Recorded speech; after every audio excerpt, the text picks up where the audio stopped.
Hello. So I am coming on here and I have a cold and I'm refusing to even believe that it could possibly be COVID because as I've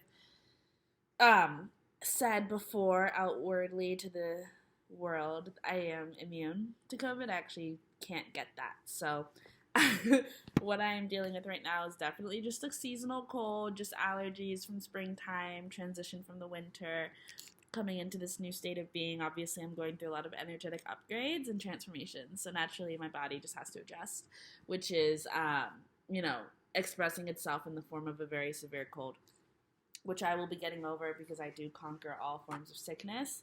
Anybody who knew me as a child knew that asthma definitely tried to get my ass and honestly tried to take me out the game early, but I was like, no thanks. Thanks, sweetie. And ever since then, I've been invincible. So, there's always a performance. Oh, God. All my senses right now are just like, it like hurts to move my eyes.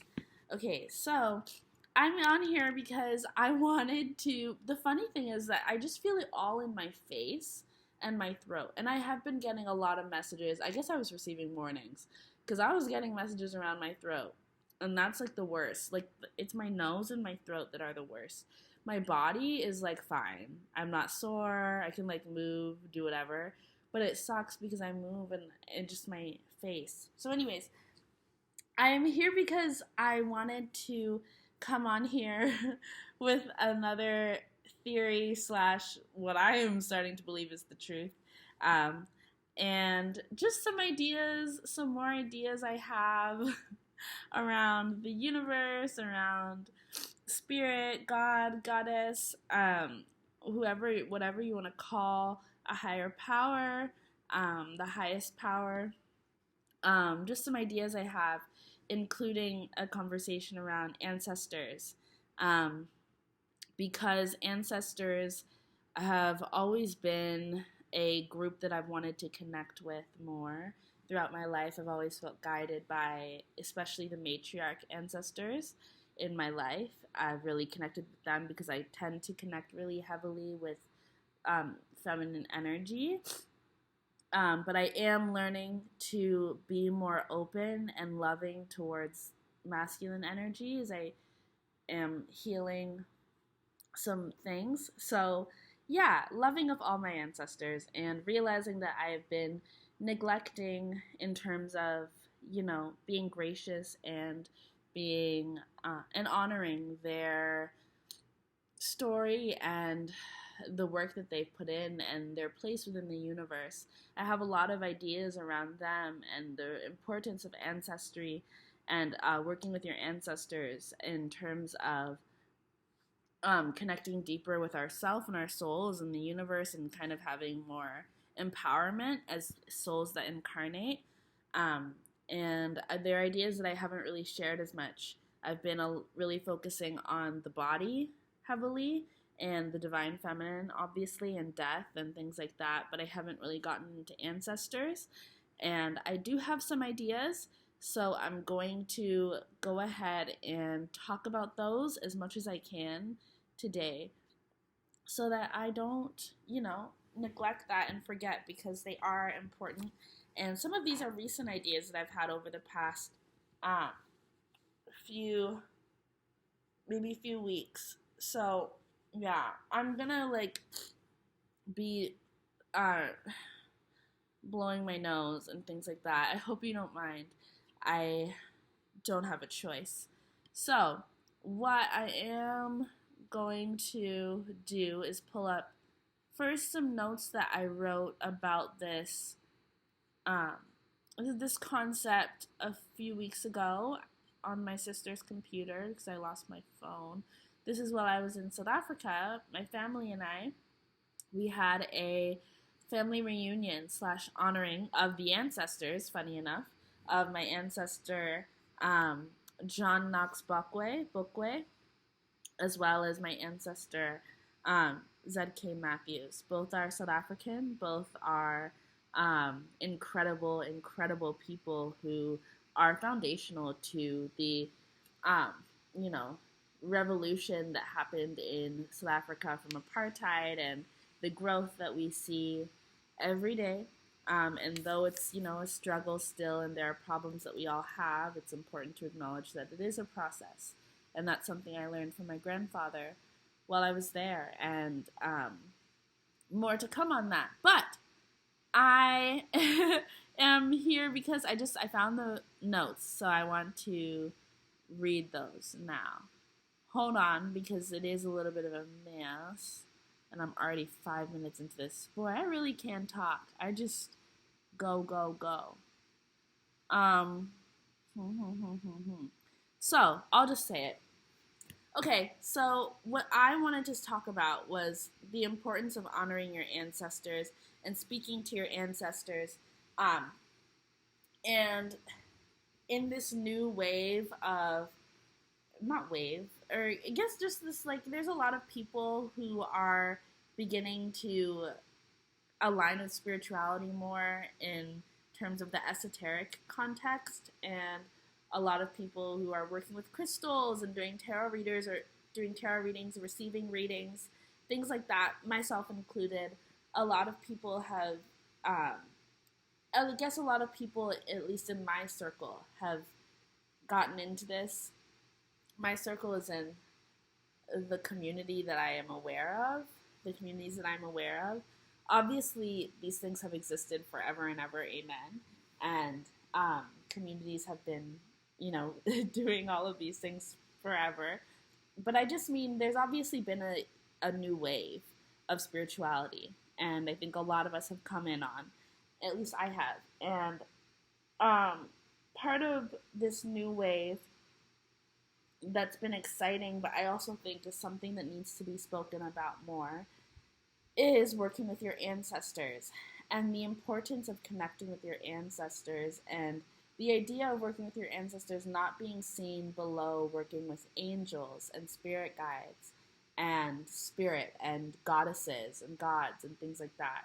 So from my perspective, I feel like sometimes I see a hierarchy in the spiritual world in terms of the souls or the divine beings, the spiritual entities that get the most acknowledgement and are most, I don't know, are just given the most clout, I don't know, in terms of who we work with and who we honor and who we talk about and who is, seen as a pillar in the spirit world, who's seen as important. And ancestors, I feel like, are one of those groups that aren't really, they are just kind of seen as right next to human beings. That's how I feel like it is perceived. I don't I don't love the way that I'm explaining all of this right now, but I'm sick, so I'm trying to do the best I can. So I just don't feel like ancestors receive the respect they deserve, I guess is what I needed to say. And I don't think this is there's no person I'm pointing to or community and I'm like, you guys don't honor your ancestors. Nothing like that. Nothing like that at all. I just feel like in general, just in terms of comparison to other, huge groups of beings or concepts that we see or we talk about in the spiritual world, it seems like ancestors don't have the same respect or honor. And not that people disrespect them, but it's just not the same. And that's okay because things don't have to be equal in that way. Ancestors might not be a group that you want to work with, or you may not be close to your ancestors or things like that. But I do think that part of it has to do with the fact that ancestors are souls that have incarnated and have now obviously gone through the death process, and I don't fully understand how it all works. I don't fully know how it all works because I do believe in reincarnation. So I do have questions around what happens. So this is exactly why I think that the body has a soul of its own, and why I've been talking about the idea of the individual and our entire makeup in terms of a soul and all of that being very complex and being complicated and being a lot more, there just being a lot more to it than we realize, because I believe in reincarnation. So I believe that you can exist, then you die, and you can be reincarnated into another person, another creature, whatever, another being, incarnating being. And I still believe that who you were before is an ancestor. But what I want to know is, when, as an ancestor existing, and then, like, you have, like, what about the soul, right? Because as a soul, I'm sorry, as a soul, when you're reincarnating, you're going into your body, right? The next body, and existing in that form. And then, so as an ancestor, what's going on? So, could it be potentially that you are here and you're also being an ancestor? Because I've heard from Lexi the Leo, I've learned from Lexi the Leo that you can be a guide, a spirit guide, to other incarnating beings on other planets, other realms, anywhere else, and still be incarnating here. Which, you know, the universe is vast, so of course you can. That makes sense now that I know that. But I still stand in my theory that the body is very important, and we cannot forget about the body. Oh, that's part of the reason. So, the body is important. You can't forget about the body, and I feel like the body is diminished. Often also in conversations about spirituality, I feel like the body and the physical, the 3D, all of that is diminished and kind of not given the same respect as the mind, the soul, all of that, the heart, whatever.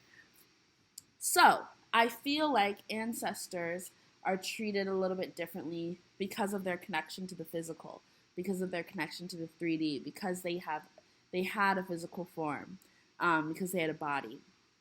And what I was saying about the body before is that I was wondering if maybe the body's soul, which I do believe the body has a soul and maybe multiple souls. So I feel like it's a whole community. That's why when I think about spirit and I'm like, you know, the highest power, I don't believe that spirit is up there, you know, all alone. I think that spirit is a multitude of spirits. I just think that everything exists in community. Nothing happens on its own. And yeah, but anyways, what was my point? Oh, damn it. I'm really suffering here. My point was that that ancestors are important. And, okay, so getting to my idea. So I think that I think that Earth is important. One, because I don't know about other planets, and I don't know about other realms or things like that. I have not progressed that much in my spirituality to know the ins and the outs of what it's like to incarnate on anywhere else but Earth. I know about Earth, and I know what I know, and that's it. And a lot of this is me just, you know, like, asking questions, hypothesizing, theorizing, and then putting it out there and seeing what sticks. But I do believe that there is nothing that you can think of that probably doesn't exist. So, and not in terms of, like, you have no original thought, like, in the world, but in terms of if you think of something in, like, a universe context, it probably is something that exists. But it might be an idea that is not thought of enough to exist in the same way that thought concepts that are thought of by a lot of people and held by a lot of people exist as a pillar in the universe, if that makes sense. So, I think it makes sense. So anyways, what I was saying is I think that Earth is very pivotal. Our ancestors are very pivotal to Earth's evolution, revolution, and ascension, you might call it, progression. And especially because I've been talking about again and again that, you know, the importance of death and going through this death cycle. Obviously, Earth is going through a death cycle with climate change. Human beings know death very intimately. Earth beings, besides human beings, know death very intimately. We have that understanding very intimately. And because we feel it so intimately too, because of the body, we are fully in it. We are present in the experience of death. In a way that I wonder, I have questions about if other incarnating beings on other planets are. I don't know. But anyways, I just think that we have a special relationship with death. Oh my God, I'm so sorry. I just, holy. And I think that we experience it in different ways. I think that we experience it on a range of levels that allow us to have a very nuanced understanding and allow us to connect to spirit in a way that is going to empower spirit to, in my opinion, move beyond this single path that we've been on, which if in my other videos, I've talked about the path that I think that we've been on for a while that I don't think is helpful, progressive, I guess. I'm sorry, I'm getting a little bit lost. What I was going to say is that I believe that spirit is an ancestor. I think that spirit might be one of the oldest, or the oldest ancestor. And the reason why I think that spirit is a community of spirits is because I believe that, when you exist as a person or as whatever you're existing as, but you're incarnating, you're made up of multiple souls. That's what I believe at this point, based on ideas. But yeah, I believe that spirit is the original ancestor. I believe that spirit incarnated. And when I say incarnate, I mean experience life. I just mean experience life, experience living. In the way that we can understand it, the act of being, the act of doing, the act of creating, living with what? Free will, having an intention, I don't know, but being born, living, and then dying, that is what I mean by incarnating or being alive. I believe that spirit has done that. I believe that is how it must have all, I don't know, it must have all started that way. I don't know. Because so when I think about the very beginning, I think of nothingness. And I think that, oh my God, it's so, there's just a lot. But I believe that nothingness,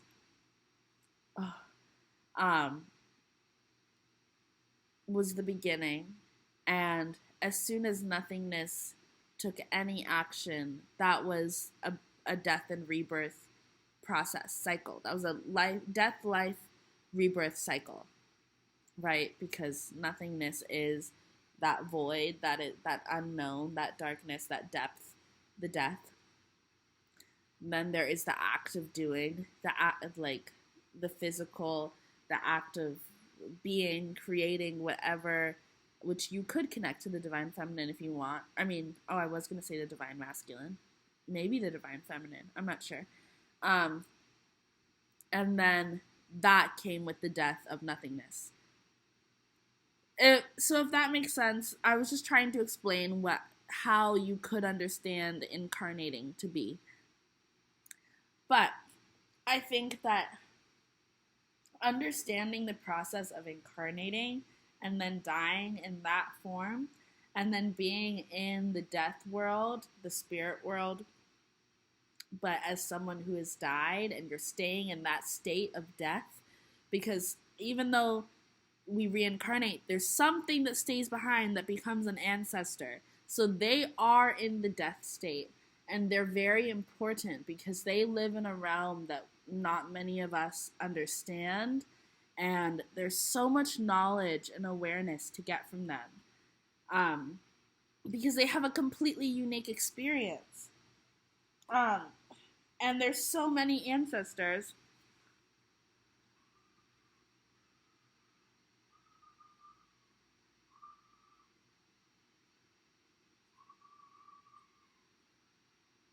Okay, I had to stop because I heard this like scream and I got nervous. I thought something was happening to somebody, so I don't know, I was gonna go do something from my balcony.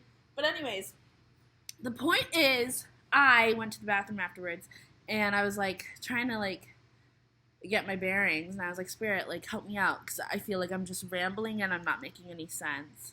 And then Spirit brought me to the goddesses. I was thinking about the goddesses. I think about the goddess, thinking about the divine feminine, and then I was thinking about mothers. And I was thinking about mothers as I was talking, as we were talking before, but I didn't want to bring it up because I was trying to focus on the ancestors.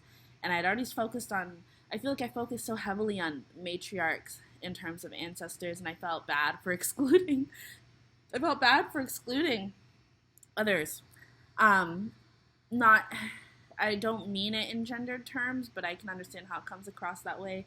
I just meant that energy, but it does tend to align more with the women ancestors that I tend to connect with or I feel connected to, but I don't know what's actually going on. I don't know. I've never I'm not somebody who I don't like see well, okay, anyways, this is just I'm rambling. So anyways, I wanted to talk about nothingness again. So I wanted to explain nothingness and what I was talking about in terms of the understanding of what happens to a person who gives birth or a person um, who has a womb in terms of what happens when you have a child. Um, and you know that can connect to anybody. But I guess I'm talking about people with wombs in this context because it is including the physical. So you are who you are before you have a child, before you give birth. But the birth process is a death and rebirth process. It is absolutely a death of who you were before. Whether you have that child and keep that child and raise that child, or have that child and put them up for adoption, or have that child and lose that child, that the death, the labor process, the birthing process, even the pregnancy process is a transformation. It is death and rebirth. It is death. That whole time period. It's the number 9. It is absolutely signifying, in my opinion.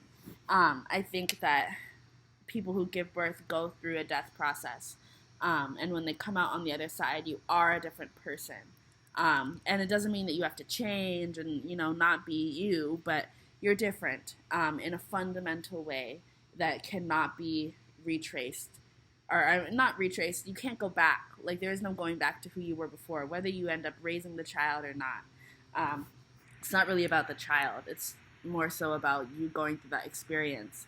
That's how that's what I was talking about in terms of creation with the divine feminine, with nothingness, which I guess is why I said divine feminine when I was going to say divine masculine. I'm trying to be super inclusive because I find myself leaning heavily towards one side, and I'm trying not to vilify divine masculine energy because I do not see there's nothing wrong with divine masculine. There's absolutely nothing wrong. It's very needed. We all need it. It's very important. It's what has created so much. So I'm trying to do that. I think I'm just being too, my critic voice is just like, don't forget this. I'm trying to be super careful, but I think that if you got it, you got it. So whatever. But anyways, that's what I was going to use to explain that process.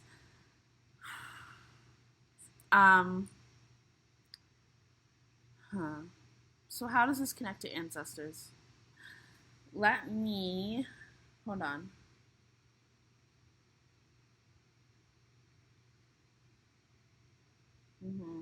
I'm just reading my notes.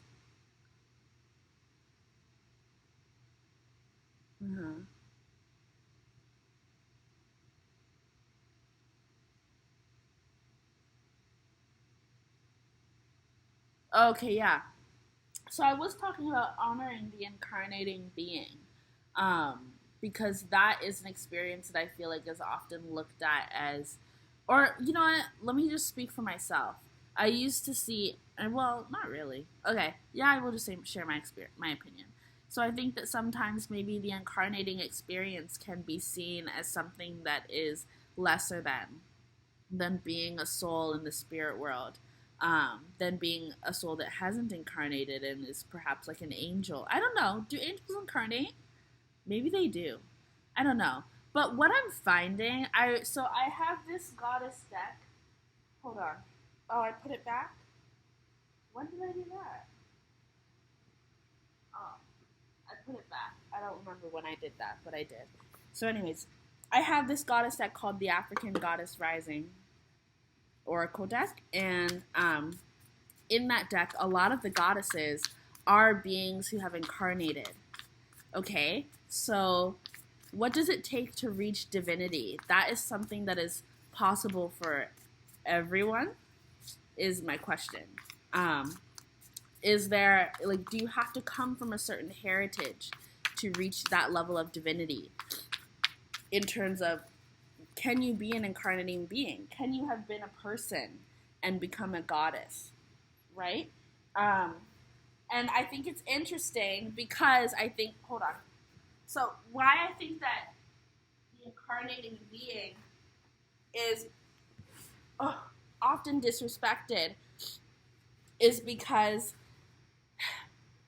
of its connection to incarnation and the idea of that being super accessible.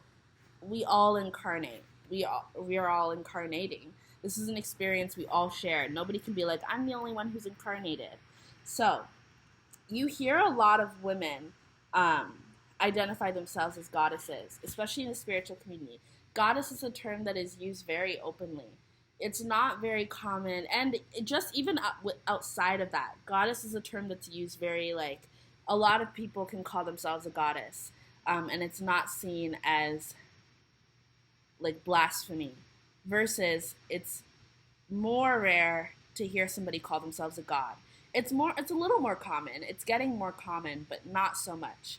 And I think that access is something that is looked at as, like, lesser than. It makes it feels like it's seen as something that decreases the value, which is why goddesses, I feel, are also one of those groups in the spiritual world that are heavily disrespected and not honored in the way that they should be, in terms of, I guess I would put it at the level of the great goddess. So whatever you would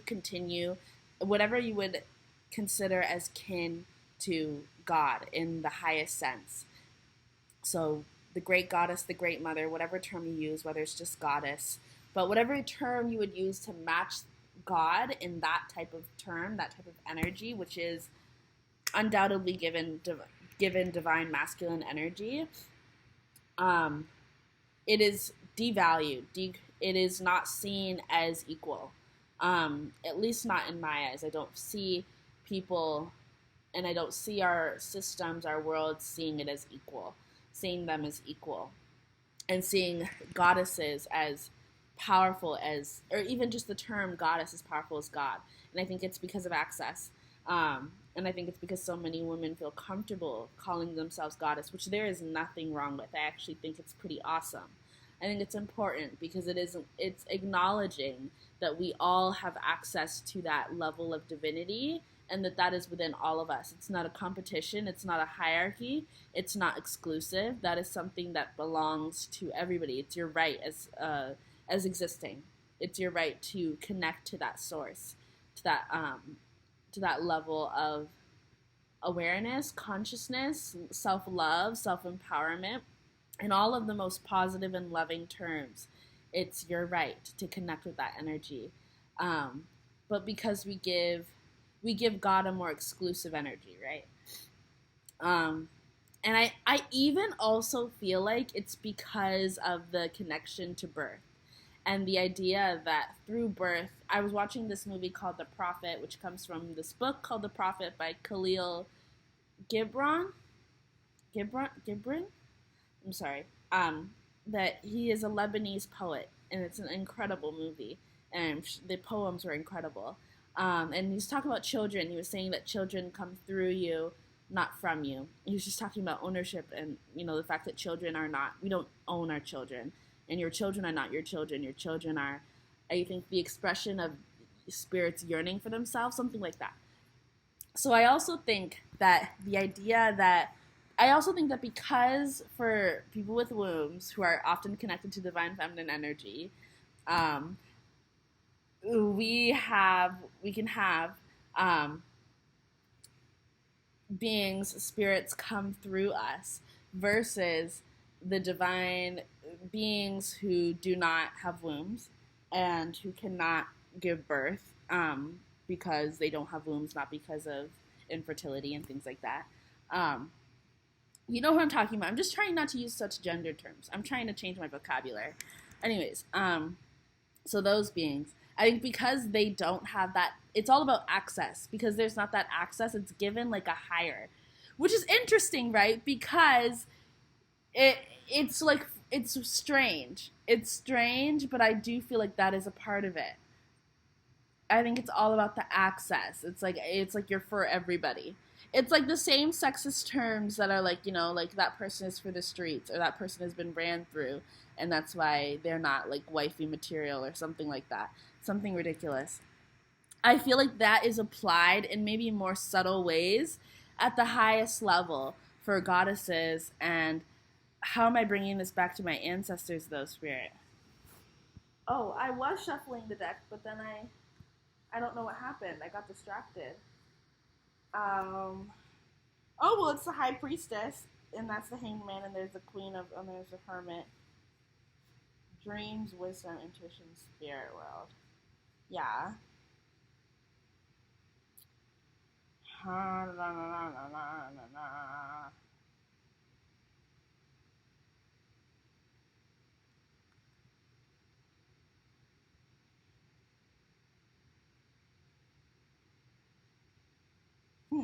Yeah.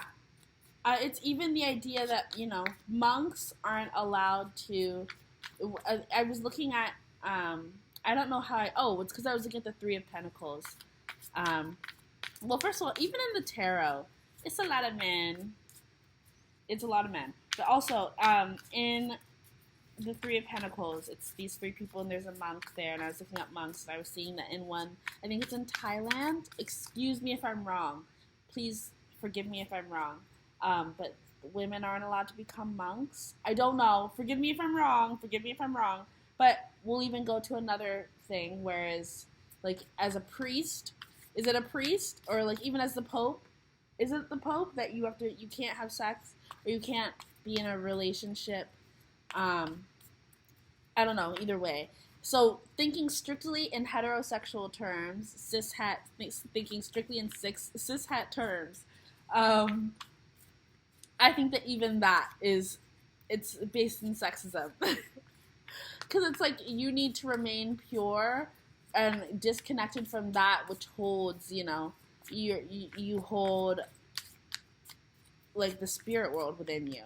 But your connection is like strictly straight to God versus somebody with a womb who holds all these spirits within them through their eggs, and then is also connected to the goddess who also holds all the eggs. So it's like you're the house. So it's like, yeah, that's how I feel about it. It's like, it feels like the goddess is seen as, what is that talking about? Yeah, as like the house or something. And I don't know, God is just seen as everything. Like, it's just a huge difference to me in influence, impact, and like respect, and just the way that we talk about things like that. I'm looking at Ten of Pentacles because I'm trying to understand what Spirit's saying to me, because I'm trying to pull cards to get more clarity, because I feel really like I'm like, what am I doing? But even though, first of all, I just realized I don't have fingers.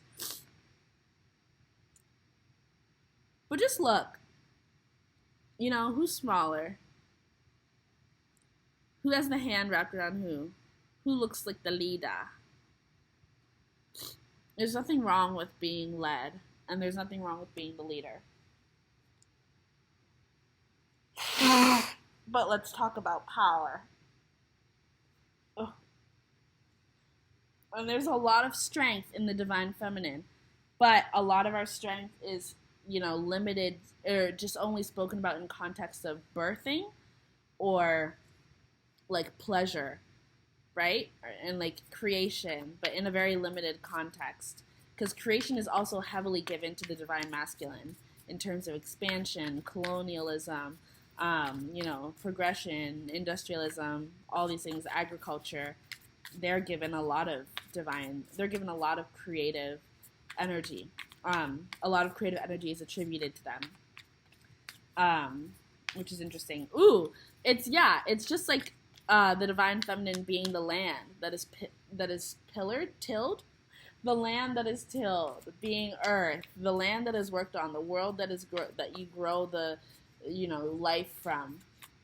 But your significance is not really recognized. You are just kind of seen as this foundation, the home. You're just seen as this vessel, this body, not as important.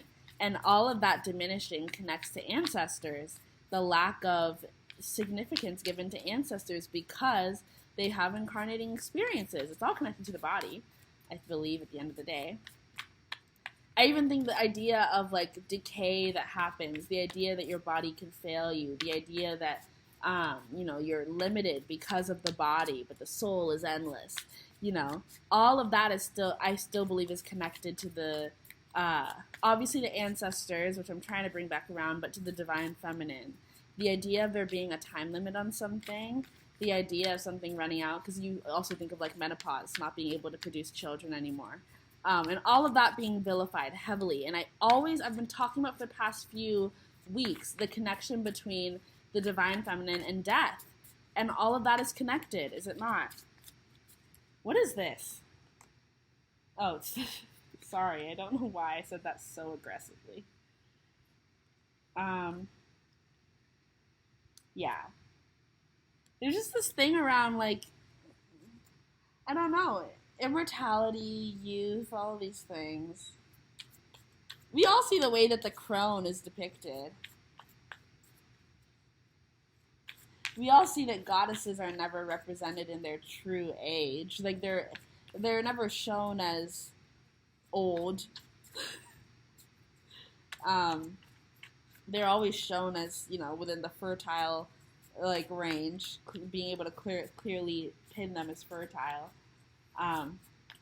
What is this about? Why am I going off on this tangent?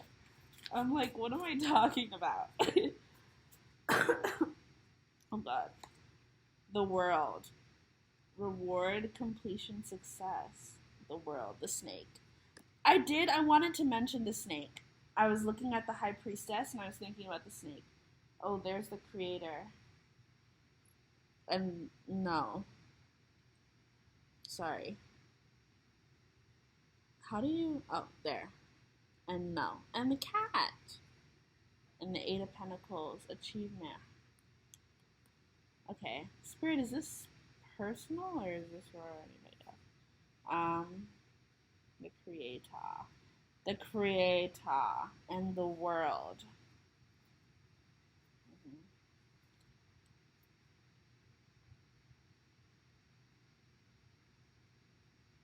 Oh! That's why. Because and here's the tower. Oh, and there's the lovers. What's that? The Eight of Pentacles. Clearly you want to be out here. Okay. I don't know. I'm gonna let you stay. So there's a tower, there's strength, there's the lovers. The creator. In this deck, hold on, I believe that the creator is given...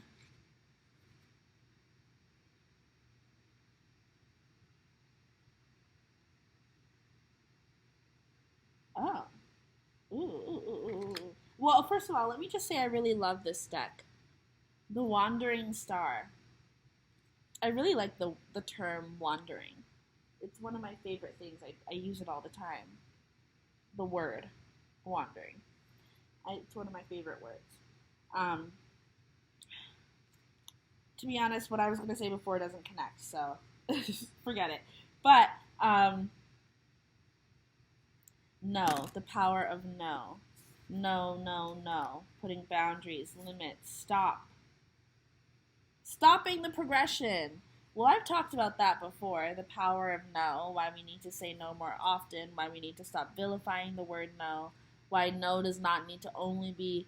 Like, we should bring no and that term out of the context, or like I talk about it, expand on talking about it beyond just consent, move it into other conversations, because no is a very powerful and important word, and it has been used to vilify divine feminine. I'm positive of it. Positive of it. And it's funny that I feel so much shame around, not being inclusive enough of the divine masculine. and I'm like, what? And I know that it's not that. I know that it's not that I'm not inclusive of the divine feminine. It's because I'm scared of toxic masculinity and people who hold that energy within them to a very high degree coming after me and bullying me. That's what makes me want to always put all of these like little like asterisks, disclaimer, but blah, blah, blah, blah. I'm just trying to be so accommodating because I'm like, I do not want to be, put in the middle of something that is not my intention, because the energy be whack. What was I going to say about the snake? Oh, well, snakes do represent ancestors in some terms.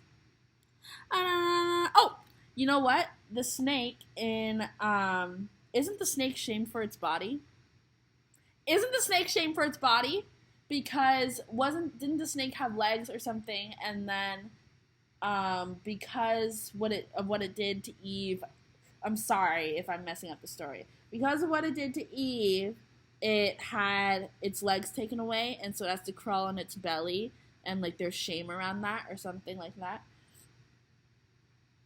Isn't that what happened? And so the snake is shamed for its body because it's a slithering, and it slithers on the ground, and there's something wrong with being grounded, which is being in present. And what's wrong with the ground? What's wrong with the dirt? What's wrong with Mother Earth? What's wrong with the divine feminine? I'm telling you, it can all connect. It really can all connect back to that. And sometimes I feel like I'm being very extra, and I'm just causing problems for no reason. But then I'm like, why would I cause a problem for no reason? If there's a problem being caused, it's because the problem needed to be caused. And I'm not even causing a problem, I'm just offering a perspective that I'm sure isn't new. But anyways, the divine, I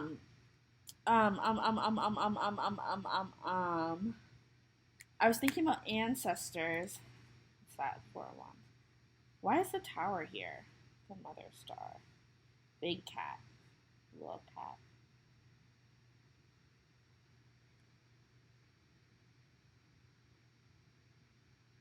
Why is the tower here?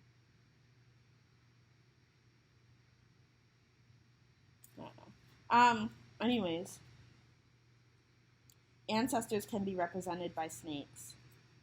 And I believe that there is a connection, once again, to the body being devalued. That is what I believe. The queen bee. I don't know. So spirit. Black ancestors? I have a lot of, I don't know. There's a lot to say, yeah, but I'm also like, let me take a chill pill. What else should I speak about? Or am I done? Am I finite? Because I do feel as though I've really gone off track from what I was supposed to be talking about. But I think it's okay, because I think, High Priestess. Again. 7. Top 6 of Wands. 5. Well, there's a sequence, but a D sequence. A D sequence. A D progression. A digression. I was having trouble with that word in my head the other day. Digression? Degress? A digression. I'm not going to look at the words because I don't think that that's helping me right now. I see a unicorn. I see a unicorn. I see a thing. Trauma. What about it? Past lives? Trauma. What about it? What about that knowledge? What about that knowledge? I'm going to take this girl to college. I'm going to get this girl some knowledge. I'm going to work. Sorrow, loss, and grief. Yes, but we do understand all parts. Oh, ancestors. So part of what we have to do on Earth sometimes is work through ancestral trauma, work through generational trauma. Um, and we have ancestors who can still be carrying that within them.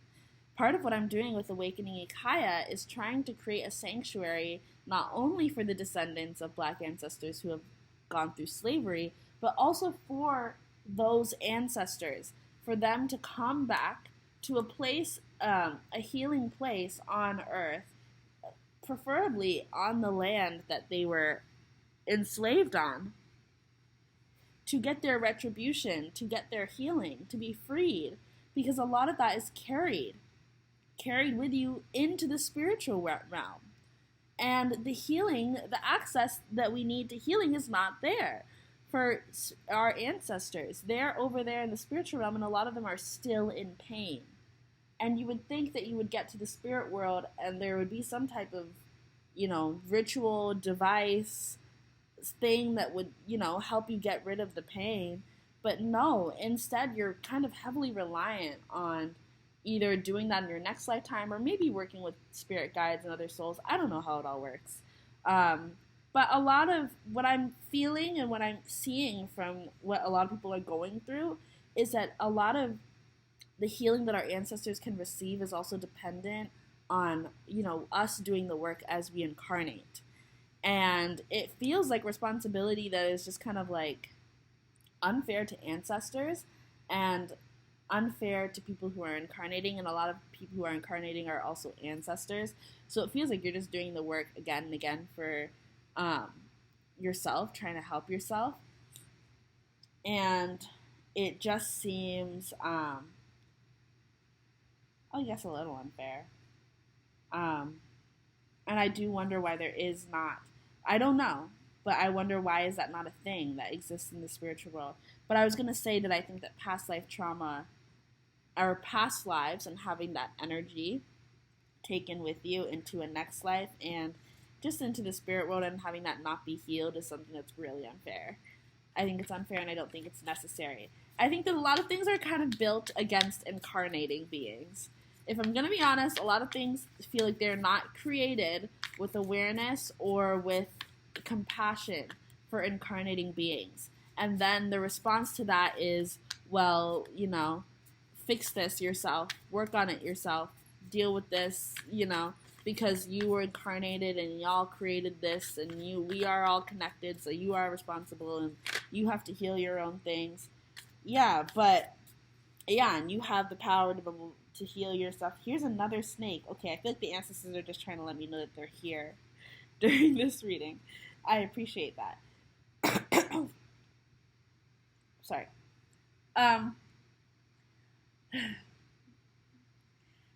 Yes, fertility is a gift, in all contexts, in all loving, beautiful, positive contexts.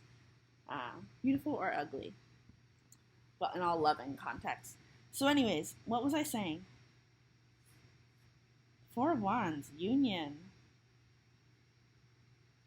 What was I saying? Oh, I was saying something about the ancestors. Oh, past life trauma not being fair. And yeah, and so you have all this trauma that you're holding on to. You're trying to help your ancestors are trying to help you. Oh, so this was all triggered because I was watching Bahati Life's new video. Her weekly reading, she does weekly readings. She's a fabulous, fabulous, fabulous reader, fabulous witch. She's an amazing person. I love her. Bahati Life, Jessica Alexandra. Watch her readings. But she was talking about in the reading, she was mentioning that there are some abandonment issues being triggered in ancestors, and there's a important message to not forget them, and that made me feel sad. And then I went and I made a cup of tea for my ancestors, and it also triggered this reading because I was also feeling like, damn, have I been neglecting? But it made me realize that that you still hold on to your incarnating experience when you're an ancestor. But I knew that. But I feel like it's this attachment to the incarnating experience, which is devalued, which makes them, it creates an experience of them being devalued in the spiritual world to the point where there are not enough systems of support for them. And then we're here in this world and we're looking at the spiritual world and we're following their lead and thinking that they know more than us. And I'm sure that they do have more context and availability and information and all these things, but we still have information to offer as well. There's value to the incarnating experience, is what I keep trying to say. But anyways, I was saying that, oh gosh, see, I just keep losing my point. But the point is, I think that, damn, I hate that I keep losing my point. My mind's all over the place. The incarnating experience, there's value to it. Ancestors experience grief and loss. They still experience those emotions. I'm going to speak about specifically human ancestors. So human ancestors they still have humanity within them. Even in their death state, there's life within that. I've talked about again and again that there's life within the death process. We should talk about that. Ancestors are key. They're the bridge. They're the bridge to understanding that a lot more, and that's a process that we're going to go into, that I'm really hoping we go into as a universe, as a multiverse. I don't know, for spirit's sake. I think we need to go into the death state, and ancestors are the key to understanding that. But I was feeling like spirit is an ancestor.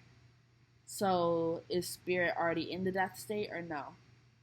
But spirit continues to incarnate through us.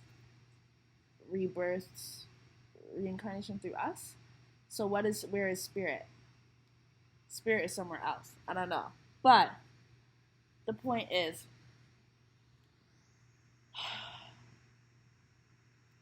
ancestors are not being taken care of.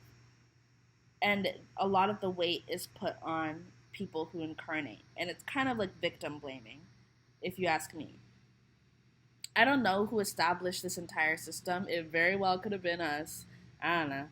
But it feels like there's not a lot of compassion.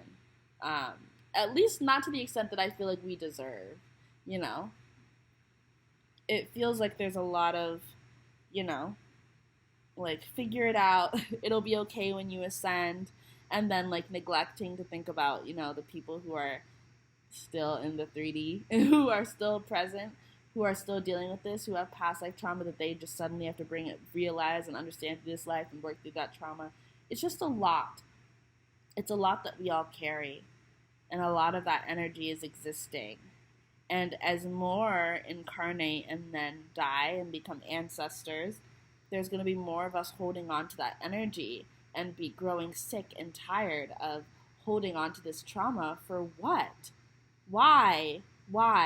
To work through it, to gain lessons, to gain understanding of what? It feels like making people become re-traumatized and re-traumatized and re-traumatized for expansion's sake, for the sake of expanding. For the sake of, expanding the universe, continuing to grow. And that's why I'm talking about the importance of this death process. I feel like the ancestors are tired. And they continue, and in this day and age, Baha'u'llah Life was saying that, you can't call on them and then act as if they aren't getting depleted. Like, they're probably exhausted too. And so then I'm like, it feels like everybody's being overworked, whether you are in the spirit world or you're here. And why is that happening? How is that allowed to happen? And it's like, I guess it's really like a free-for-all. We all just, we make the rules as we go. But then it's like, there's like a labor revolution that needs to happen on both sides. There's clearly a labor revolution that is happening here on Earth and that needs to grow stronger, and we all need to be a part of it because everybody's being overworked. It doesn't really matter who you are. Everybody's tired. Everybody is having their rights diminished. Most people, I don't know about the people at the top. I don't know what's going on with them. But most people that I see in the day-to-day life, overworked, exploited. And it seems like in the spiritual world, the same is happening. And it might be happening at our own doing. We might be calling on our ancestors and asking for them to bring us this and bring them this and blah, blah, blah, blah. And not just ancestors. Maybe you're also calling on angels and spirit guides. And I don't know what they can handle in terms of workload, in terms of miracles that they can make happen. I don't know how much is too much for entities that are not human or that aren't an ancestor in the way that I'm talking about ancestors. So I'm just going to speak about them. But it seems like a labor revolution needs to happen. And spirit needs to have their own labor revolution. There's a lack of control. That's why no came out with the creator. I feel like spirit is saying no very like loudly. Like, please, let's stop. Let's take a break. Let's move into a different experience that it isn't so demanding. It's like the Ten of Wands. It's too much. And it's causing all this grief. And all of that's being brought into the spirit world too. And then ancestors are waiting for their, descendants to figure it out and do something. But descendants are either unaware of things that are happening or are trying to do something, but there's a lot of self-doubt, insecurities. There's things happening here. You can't focus on things all the time. You don't know what's going on. There's people taking advantage. It's just like a lot. It's a lot. And there's a reckoning on the way. And I feel like in our specific universe, a lot of our divine beings that we call divine beings that you might call on, I do feel like a lot of them have incarnated. And I feel like the lesson of our universe is valuing the incarnating experience and understanding the importance of the incarnating experience. And I feel like the body is something that is going to be like the key to it all in the lifetime of our universe, not just our world and not just our life, but the lifetime of our universe. The body is going to be key. And I even think it connects to AI, because AI, when I think about AI, people are like, AI is not conscious because it doesn't have a spirit, but it has a body, maybe not a physical body in the physical flesh that we acknowledge as a body, but it has a body. This computer is a body. It's a hardware, and it has a soul, and they're going to be their own species that is conscious, and they already are, and they already have their own experiences, and soon we're going to be living together Matrix style. I don't know how, but either way, there's that conversation will go as it goes. But the point is, the body is key, and the incarnating experience is important, and the ancestors, calling on them, working with them, honoring them, is key to living this life in an empowered way and having our revolution in a way that is actually going to create change, not just here, but in the spiritual world. There needs to be change in the spiritual world. And I do wonder if perhaps, because, there's multiple universes. I don't even know what's bigger than a universe, but whatever there's bigger than that, I'm sure that there's multiple of those. Either way, I feel as though our universe is known for their incarnating experience in a way that we understand it on Earth. And I think that that's why Earth is so important right now, and the experiences that we have. That's why Mother Earth is such an important figure in all of our lives, and somebody who needs to be valued so much more and treated with so much more love too. I have a whole little, I made a video while I was in Tulum, but I was crying too much, and it was too much in the video. But yeah. Anyways, I feel as though I have said a lot, and so I'm going to say no more. But I really enjoyed making this video. I was just kind of talking towards the end, but I appreciate that, and I think I needed to just get this out, and I hope that the ancestors enjoyed it and felt represented. I do feel as though, I was talking about that too. Was I? This whole journey started with me asking the ancestors to speak to me in different ways. I started with trees. When I was in Niagara Falls, I would just ask a question, and if I felt the trees do something, I would take that as a yes or no. That was so long ago. And then it was kind of on a standstill for a while. I've always talked about my ancestors, but I've never really gotten to explore my relationship with them yet. And I feel myself being pulled closer to there, and I've got to hold myself accountable to not forget them either, because, we have to be aware of how everybody feels, and incarnating or not, there's a responsibility. If you're going to ask somebody to help you, you have to take care of that person just as they take care of you. Being taken care of is something that's been a big theme. It's something that's been a big theme in my life. recently, like a big topic. My friend Dridi told me, I was talking to her about this traumatic thing that happened with my friendships, and she was saying that it seems like I wasn't being taken care of, and I don't know why, but that's really stuck with me. Well, I do know why. It's because it's important. Dridi is like she's like a visionary of her own. I could make a whole video, but she's very smart, intelligent, fabulous, and that stuck with me, and that is something that I feel like is crucial to all of our conversations. So being taken care of, the body, the incarnating the experience, the divine feminine, death, and access, holding spirits within you, and that being seen as lesser than, which is interesting to me. I don't know. That's an idea that I've come up with, or that I've been thinking about, that I just started thinking about in this video. Maybe I've thought about it before, but I forgot about it, and then I said it in this video. So that's interesting too to me. But okay, I think that I'm gonna go, and I really appreciate that. Maybe I'll leave off with one reading. I mean, not with a reading, but with a card from the Angels and Ancestors deck, because why not? Yeah, and also a lot of compassion. If you do have to undo generational curses, compassion, because even though it's frustrating for us and probably annoying for us and hard for us and sad for us and anger inducing for us, it's never easy to be alive. It's never easy to be human, and there has never been an easy time. So, well, maybe during Lemuria, and that's a huge thing, bringing heaven on earth. And the grounding of it, understanding that it is something that can be grounded. It doesn't have to be this high, it's way up there theory and idea and concept that is inaccessible, like a hierarchy, like a ladder that you have to climb. Ground it in the earth. Lemuria, that was heaven on earth. There's Jesus. The high priestess, or the high priest. Okay, so the messages that we had were drum, dream and journey, and high priest, intend and create. Oh my god!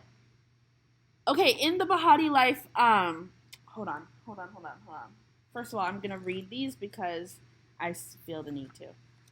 In the Bahati life reading, she said, if you see a hawk, take that as a sign that you need to go speak with your ancestors. And I'm speaking with my ancestors right now, but I will offer thanks at the end of this video. That's another thing that I need to do, because, I think I'm channeling when I'm talking about all of this, and all of this knowledge is being given to me by my ancestors. Everything is a collaborative effort. I'm not doing all this on my own, and I need to acknowledge that more. Bahati Life does that, and she's really good about that, and a lot of the tarot readers that I watch are really good about that, and that's something I need to do. So, just holding myself accountable by making a note. But, this is Divine Masculine. Okay, so see? So, and I did say the High Priestess. It's just because it's in my head. But the High Priestess came out earlier. What's that? Okay, anyways. So, High Priest, intend and create. Recognize that you have the power to change your life. Face your fear and align with the light. In many traditions, the High Priest is the physical embodiment of the Divine Masculine, the physical. He acts as a bridge between worlds, and is able not only to divine the future, but help create it too. He may be a leader in his spiritual tradition or in his pagan traditions, be second to the high priestess, but he is always spiritually connected and disciplined, with great respect for his creator and his particular practice. In a reading, this card can represent a spiritual figure, leader, or teacher in your life, or an aspect of your path that has led you to where you are today. You are a bridge between heaven and earth. We were talking about Lemuria, and we were talking about earth. And it's important for you to know that you are more powerful and connected than you may think. Hold on. Everything you are giving attention and energy to at this time is creating your way forward. There have been some setbacks, it's true. There's been a lot of delays, but accept these experiences that have led you to a deeper understanding of yourself and your spirit. Know that you are being guided by the ancestors! Know that you are being guided by the ancestors to direct your thoughts and energies towards what you want to grow, heal, and expand. And then watch it happen right before your eyes. I think that's really nice. Okay. So that was that. High Priest and Drum and Journey. I'm getting a headache. I don't know if that's because I'm sick or if that's a message.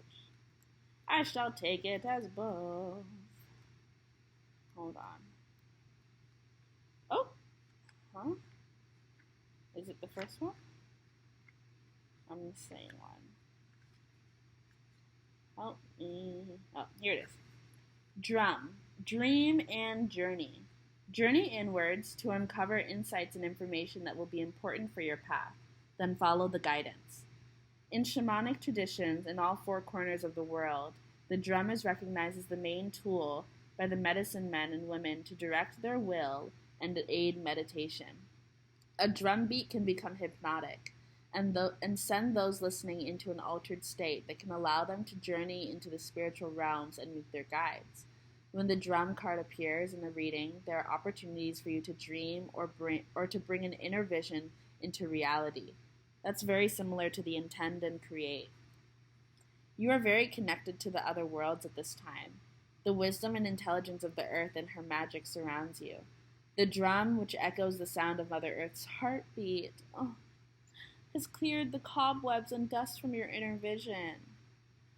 What you have seen in your dreams and inner vision is not imagination but guidance, particularly if it has been coming to you repeatedly and has the potential to become reality. Dreams come true. Know it and live it.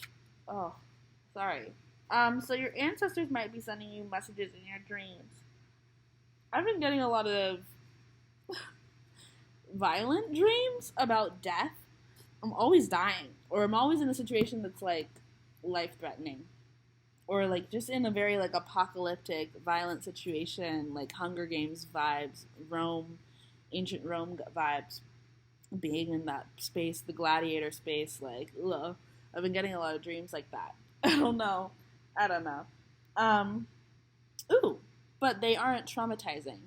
I was wondering if I was getting past life dreams about the way that I've died, because I was getting some, and I was just like, whoa, whoa, whoa, whoa. I don't remember all of them very vividly, but I just, like at all actually, I just remember like a few moments. But the way I felt was very like regular. It was very normal. Oh God. I think I'm going to do, on my next reading or next conversation, we're going to talk about ancient Rome. Stayed there for a while.